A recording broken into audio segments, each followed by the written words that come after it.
All right, let's talk about SDS-PAGE and things like that. I'm going to show you a PowerPoint. We're going to have a few, let me turn that off. We're going to have a few videos to show you. In fact, I believe we're going to start with a video of what electrophoresis looks like. So I believe you can see this. This is a Vimeo of what electrophoresis looks like. You put your sample in at the top. Your sample is dyed blue, just so you can see where the dye molecule is, which is a small molecule. And you see that you can run lots of lanes together. You turn on the electric field, it starts to bubble, and you see that the lines start to go down. Most things you can't see because the proteins are just clear, just like regular proteins are, but you do have a special ladder on the left side that has been pre-stained, so you can see it. And you see that it's separating out different things by a certain property. It looks like column chromatography. It's just done in a gel, and the force that's moving it is electrophoresis.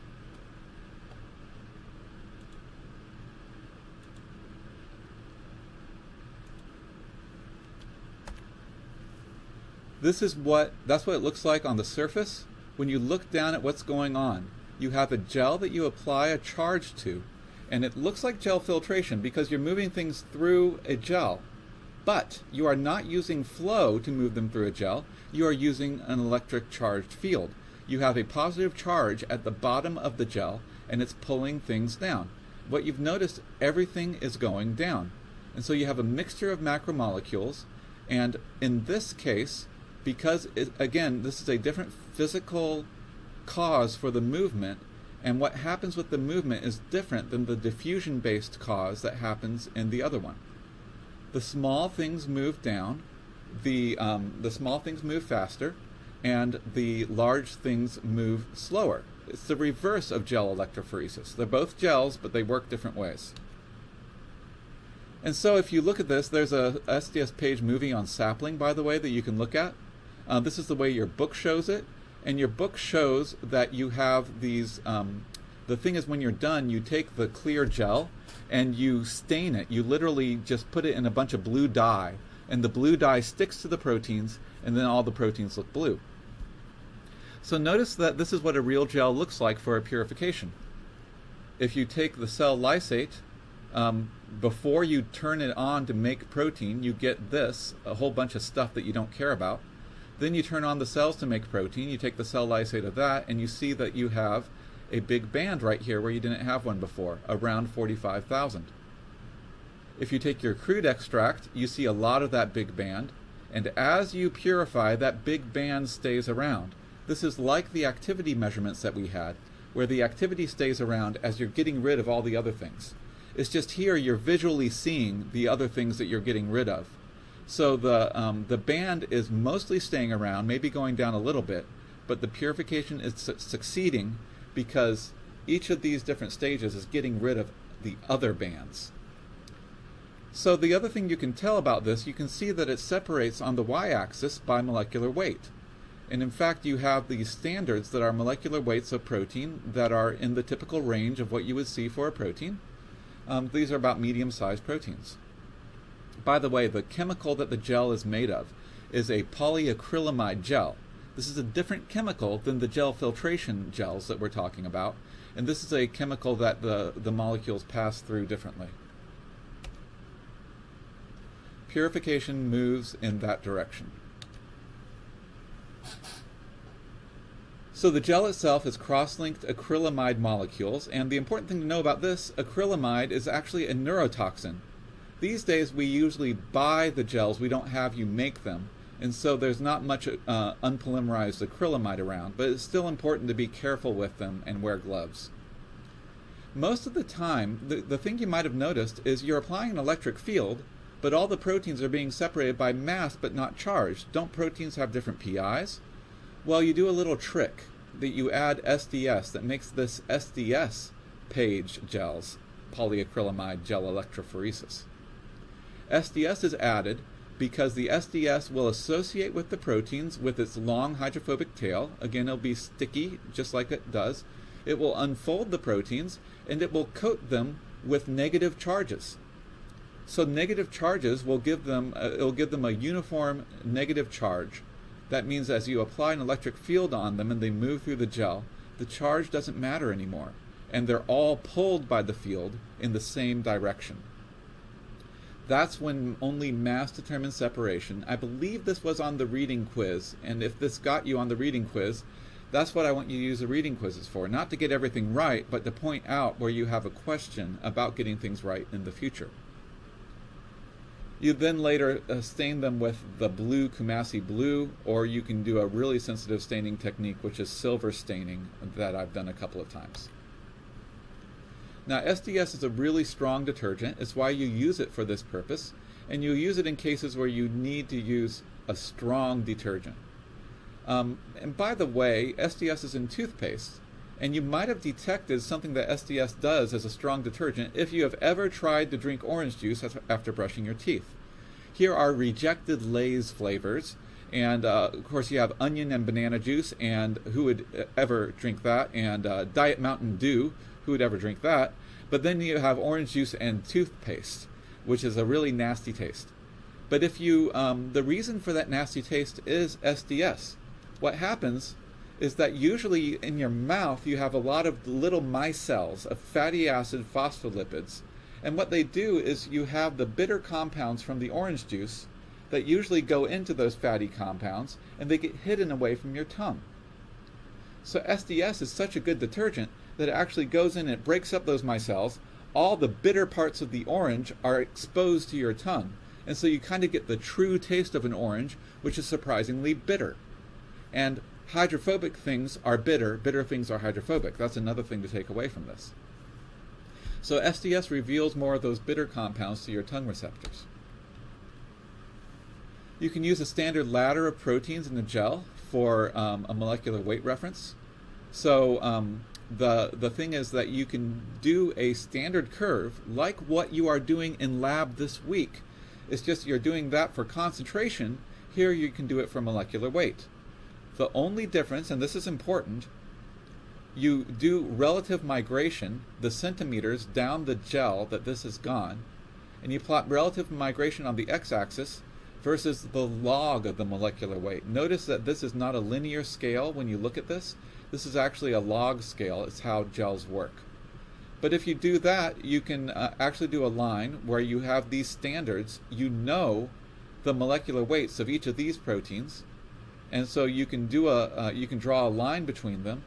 You can measure the distance that this protein went, and you can get the answer of its molecular weight is about exactly 41,000 Daltons. By the way, you can estimate it by eye as well, but you can be more precise if you draw a line, and the line will use all of the data on the graph. This is the same concept of what you're asked to do in Lab 2, so when you come back to Lab 2 to process the data, think about this. This is the concept that you're going after, the unknown versus the standard. And there's gels that have shown up in recent papers, like here's this one about remdesivir. How do you know remdesivir works? Well, they've tested it on the proteins, including the RDRP protein, which is the RNA polymerase that the virus uses to make more copies of its own RNA genome. So it'd be a pretty good idea to get in the way of this in an infected cell. If we can block this, we can then have a drug that would possibly stop the virus from replicating. And I just want to show you this. This is the example. They did this for the SARS-CoV RDRP polymerase protein, and they did it for the SARS-CoV-2 polymerase protein. And you can see, you can compare those two results. They also made a mutant version of it, which has a small change in it to help it work better in the lab. But you can see that for all of those, there are two components, and you can see there are two chains, one down around 22 and one between 175, right? One around 85 maybe. So, and actually they call that about 100 kilodaltons and about 25 kilodaltons. So this is really cool. This is how you purify that particular protein that you talk about the drugs. And then you can run tests on the drugs to see what inhibits the polymerase activity. But check this out. So this is the SARS-CoV on the left, SARS-CoV-2 on the right. I want to ask you a question. Which virus, which polymerase is bigger? SARS-CoV or SARS-CoV-2? So look at that and think about what the answer would be if I called upon you in class, but we're not doing this in class, we're doing this on a video, so you can not worry about being about getting it wrong in front of everyone, which is nothing to worry about. We all get it wrong, right? So what's your answer? Is it CoV or CoV-2? If your answer was C, I can't tell, you're right. Remember that you're always going from the data here, and if I give you the option of I can't tell, those are pretty much the same for the resolution, and by eye, you definitely can't tell. You probably can't tell even if you made a graph like the other one. So I just want to say SARS-CoV and SARS-CoV-2 are very similar. They're about 90% the same, I think it is. And so their proteins are the same size, and they run the same place on the gel. That was from real life. This is not from real life. This is so this is what we call a joke in biochemistry. This is the Mickey Mouse gene, which has a triple repeat of the 8 amino acid motif, and it gives you the names of the amino acids. Let me just give you a hint. Convert those names of amino acid into single letter codes, and you will get the not very good joke, but you'll see it's a joke. One last thing to talk about. There's one other kind of gel electrophoresis that combines that is isoelectric focusing. This is not SDS-PAGE. It does not use SDS.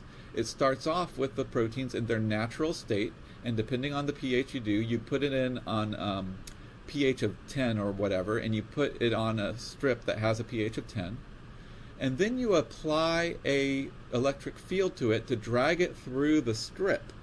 Now the strip has a gradient of pH on it. That's the cool thing about this.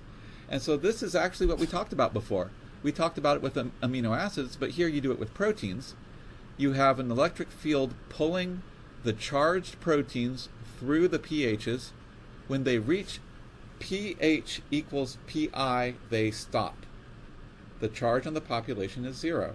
The electric field can't pull on them anymore. And therefore you can measure what the pH is, and you have just measured the Pi of that protein.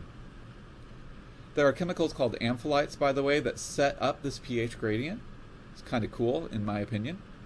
But the main thing is, this is what we talked about before. You apply an electric field, you know that this protein in the middle has a Pi of around neutrality, of around 7.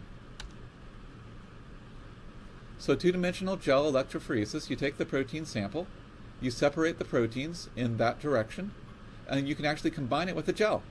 Because here you have the protein separated by charge. You can actually take that strip and you can put it in SDS, and you can use it to load the top of a gel, and then you run it down the gel. And you get a two-dimensional electrophoresis where you have decreasing Pi along the along this direction and decreasing molecular weight in the up and down direction. So side to side you have decreasing Pi, side to side you have decreasing molecular weight. I have some examples of people that do this. This is a crude example of proteomics. You're taking a bunch of proteins, like you've hardly purified this sample at all, and you're running it out and you're seeing hundreds of proteins. And what can you really tell from this? Well, you can't tell a lot of detail, but imagine if you did this for a cell that was a normal cell and you compared it to a cell from the same tissue that had cancer, that was transformed to be a tumor cell. And then you run this protein and you see a bunch of spots up here in this corner, up in the northeast corner. You'll know in that case that cancer was associated with a lot of small, acidic proteins. And that could be a clue to how the cancer worked. You can get a lot more detail now, and you can even do some preparative gel electrophoresis, preparative two-dimensional, from what I've heard. That's really cool stuff, but this is where it all starts. If you can get this concept and understand why you would do two-dimensional gel electrophoresis, what it means that these proteins are separated by charge on one axis and size on the other axis, and those two things do not necessarily go together. There's no reason why the charge and size should go together. So by separating it both ways, you're separating out the proteins in a two-dimensional space and getting a lot more separation that tells you a lot more things. So that brings us to the end of this lecture. Thank you for paying attention, and I will see you Friday.